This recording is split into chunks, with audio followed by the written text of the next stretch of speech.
Hello students, आज हम आपको class 10th new NCERT chapter 5 जिसका नाम है एपी शॉर्टकट, फुल नेम है इसका अर्थमेटिक प्रोग्रेशन, एक्सरसाइज 5.1 पार्ट 2 है। वीडियो पार्ट 1 जो वीडियो बनाया है उसमें हमने इंट्रोडक्शन, डेफिनेशन, जनरल टर्म का फॉर्मूला और सम ऑफ एन टर्म्स का फॉर्मूला दो होते हैं, वो हमने सब एक्सप्लेन किए हैं। एक थोड़ा इंट्रोडक्शन फिर से हम दे रहे हैं। जो जनरल एपी होती है उसे हम ए plus D, A plus 2d, A plus 3d, A plus 4d dot dot dot dot so on. ये आपका फर्स्ट टर्म है, ये आपका सेकंड टर्म है, ये आपका फर्स्ट टर्म है, ये आपका सेकंड टर्म है, ये आपका थर्ड टर्म है, ये आपका फोर्थ टर्म है और ये आपका फिफ्थ टर्म है। तो देखने में क्या मिल रहा है कि जैसे आपसे कहा गया फिफ्थ टर्म, तो एक डी कम हो गया ना, एक टर्म कम हो गया, ए प्लस 4d। और अगर आपसे पूछा जाए फोर्थ टर्म तो आप क्या कहेंगे, ए प्लस 3d। आपसे बोला जाए थर्ड टर्म तो आप बोलेंगे ए प्लस 2d। आपसे बोला जाए सेकेंड टर्म ए प्लस डी, फर्स्ट टर्म ए। तो ये यहाँ पर है जो टर्म्स हैं, ये टर्म है। और यहाँ पर ए इज इक्वल टू क्या होता है, फर्स्ट टर्म होती है और डी कॉमन डिफरेंस होता है।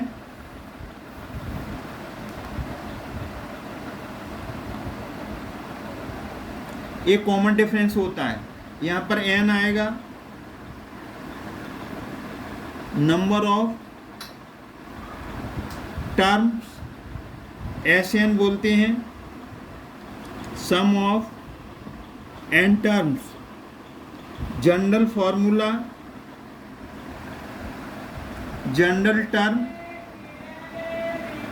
टर्म या इसको एन एच टर्म, इसे ए एन से भी डिनोट करते हैं, टी एन से। तो इसका फॉर्मूला होता है ए plus N minus 1 into D, some of N terms,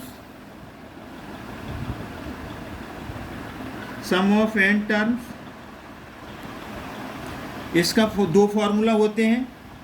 पहला formula S N is equal to N by 2 A plus N minus 1 into D. ये बड़ा वाला ब्रैकेट है यूज करना, या छोटा वाला एस एन मतलब एन टर्म्स का सम, N number of terms, 2a मतलब a means first term, n means number of term, d common difference. और एक एस एन का दूसरा फॉर्मूला भी होता है, S N is equal to N by 2 A plus A N. A N यहाँ पर क्या होता है, यहाँ पर लास्ट जो टर्म होती है, लास्ट टर्म जिसे ए एन भी लिखते हैं, इसको हम एल से भी डिनोट करते हैं लास्ट टर्म को। जैसे एग्जाम्पल में क्या है, जैसे 3, 6, 9, 12 डॉट डॉट डॉट। पहली जो टर्म है इसे ए से डिनोट करेंगे, इसे फर्स्ट टर्म बोलेंगे। फर्स्ट टर्म है ये, ए की वैल्यू 3, कॉमन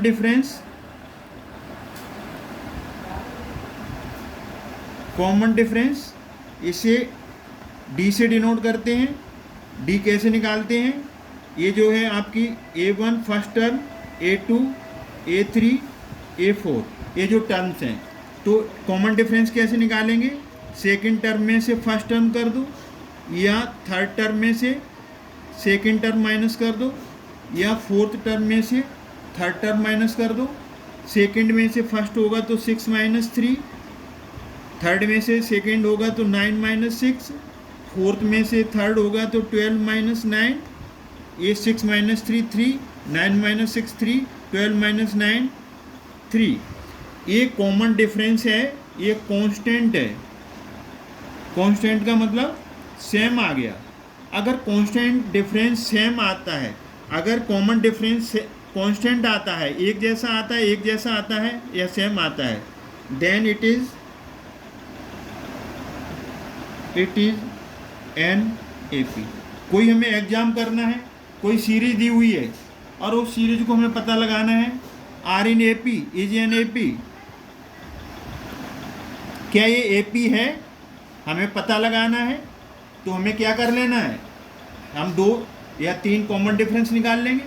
पहला वाला D1 बोल दो, D2 बोल दो, D3 बोल दो। तो यहाँ पर क्या आया, D1 D2 D3 लगातार कॉमन डिफरेंस 3 आया, मतलब कांस्टेंट आया, मतलब सेम आया। तो सेम आया तो ये क्या हो जाएगा, AP हो जाएगी। ये हम वैसे फर्स्ट वीडियो में इंट्रोडक्शन दे चुके हैं। अब D है ना, ये D कैन बी निगेटिव भी हो सकती है और पॉजिटिव भी हो सकती है और 0 भी हो सकती है। ये जो कॉमन डिफरेंस है ना, निगेटिव भी हो सकता है, पॉजिटिव भी हो सकता है, 0। लेकिन n कभी निगेटिव नहीं होगा, n can not be negative, n can not be negative, ये निगेटिव नहीं हो सकता। But can be 0, number of terms 0 हो जाएंगी लेकिन निगेटिव नहीं होंगी, टर्म्स निगेटिव नहीं आएंगी। तो ये हमने आपको थोड़ा सा ब्रीफली फिर से दोबारा से ये हमने समझा दिया।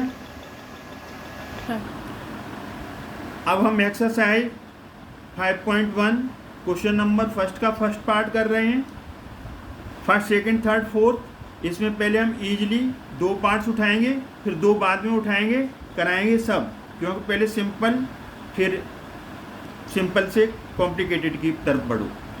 लेकिन उससे पहले OPS मैथ्स क्लासेस में आपका मोस्ट वेलकम है और आप हमारे वीडियोस कंटिन्यू वॉच कीजिए, बहुत कुछ आपको मिलेगा।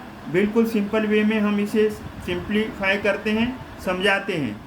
और अगर हम वीडियोस आपको हमारे अच्छे लगते हैं तो 3 काम जरूर करें, लाइक शेयर एंड सब्सक्राइब, इसको ना भूलें।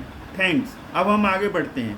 तो क्वेश्चन नंबर जो फर्स्ट है, क्वेश्चन नंबर फर्स्ट एक्सरसाइज 5.1, इसका जो क्वेश्चन नंबर फर्स्ट है वो इसमें है, इन which of the following situations does the list of numbers involve make an arithmetic progression and why. इसमें कौन सी अर्थमेटिक प्रोग्रेशन है तो उसका रीजन दीजिए। फर्स्ट है प्रॉब्लम आपकी, the taxi fare after each kilometre when the fare is ₹15 for the first kilometre and 18 kilometre for each addition. तो आपका ये टैक्सी वाले में आपका क्या है, तो इसकी जो वो बनेगी AP। तो पहले कितने हैं, पहले आपको ₹15 है और 15 के बाद ऐड हो रहा है, क्या ऐड हो रहा है, 8 पर किलोमीटर, 8 पर किलोमीटर। तो पर किलोमीटर कितना ऐड हो रहा है, 8। तो 15 में प्लस 8 करेंगे तो कितना आ जाएगा, 23। और फिर हम 23 में ऐड करेंगे, 23 में ऐड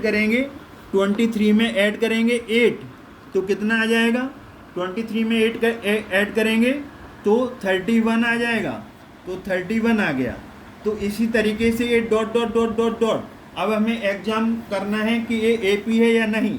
तो अकॉर्डिंग टू द क्वेश्चन क्या कहता है, the taxi fare after each kilometre, पहले किलोमीटर पे कितना था, 15, पहले 15, फिर हर किलोमीटर पे ₹8 बढ़ते चले जा रहे हैं।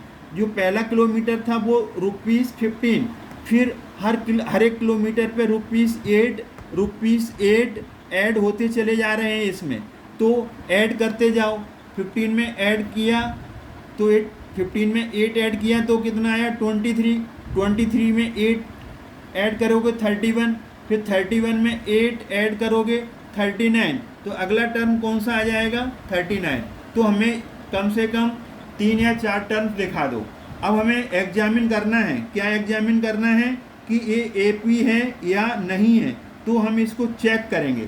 तो चेक करेंगे तो चेक किसे कैसे करेंगे कि पहला टर्म तो 15 आ गया, फर्स्ट टर्म इसमें 15 है, इसकी ज़रूरत नहीं है। कॉमन डिफरेंस निकालेंगे। क्या निकालेंगे? Common difference. हम इसमें कॉमन डिफरेंस निकालेंगे। क्या निकालेंगे इसमें? Common difference. कॉमन डिफरेंस को किससे डिनोट करते हैं? डी से। तो डी निकालो। तो डी, जैसे ये पहला टर्म है, इसको A1 ले लो, A2 ले लो, A3 ले लो, A4 ले लो। कॉमन डिफरेंस निकालने का एक ही सस्ता मेथड है, इजीली।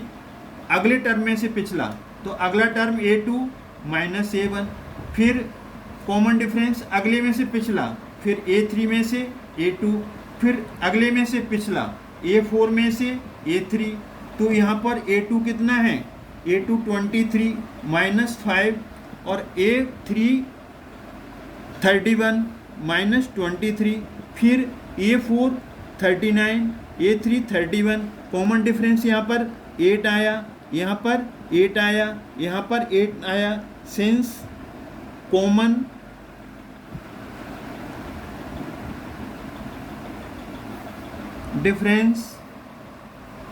डिफरेंस इज कांस्टेंट,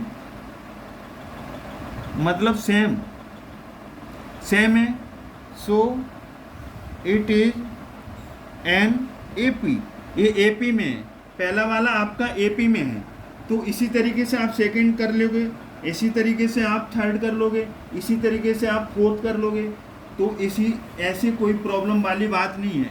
आप सेकंड ट्राई करोगे, नहीं तो हम बताएंगे। पहले हम इससे पहले आपको थर्ड बता रहे हैं। तो ये पहले वाले का आंसर क्या आ जाएगा? यस आ जाएगा। यस मतलब ये AP में है, ठीक है ना। अब हम पहले सिंपल कर रहे हैं, फिर डिफ़िकल्ट करेंगे। थोड़ा सा आपके लिए डिफ़िकल्ट होगा, हम तो उसे एक्सप्लेन कर सकते हैं, बट एकदम डिफ़िकल्ट करेंगे तो आपको लगेगा कि AP समझ में नहीं आ रही है। तो अभी हम इसको थर्ड वाले को देखते हैं। तो थर्ड वाले, the cost of digging a well after every metre of digging when it's cost ₹150 for the first metre and the rises by ₹50 for each subsequent metre. मतलब cost of digging a well, एक कुएँ को खोदा जा रहा है, पहले metre की खुदाई का 1 मीटर के लिए ₹50 है। पहले कितना है? ₹150। फिर हर पे ऐड होता चला जा रहा है। क्या ऐड हो रहा है इसमें ऐड हो रहा है ₹50 ऐड हो रहा है। तो 150 में आप क्या है 50 ऐड करो तो कितना आ जाएगा? 200। तो अगला टर्म 200, फिर 200 में ऐड करो 50 तो क्या आ जाएगा? 250। ऐसे ही आप सो ऑन आगे निकल सकते हो कि ये AP है, इज एन AP। क्या ये AP है? Question mark. यहाँ पर भी पता लगाना था, इज एन AP। क्या ये AP है? Question mark. तो पहला टर्म क्या है? A is equal to ₹150। लेकिन इसी की हमें ज़रूरत नहीं है, हम कॉमन डिफरेंस निकालेंगे। इसको क्या मान लो? पहला term A1, A2, A3, A4 भी निकाल सकते हो, डोंट वरी। अब आप क्या करेंगे? कॉमन डिफरेंस क्या निकालेंगे?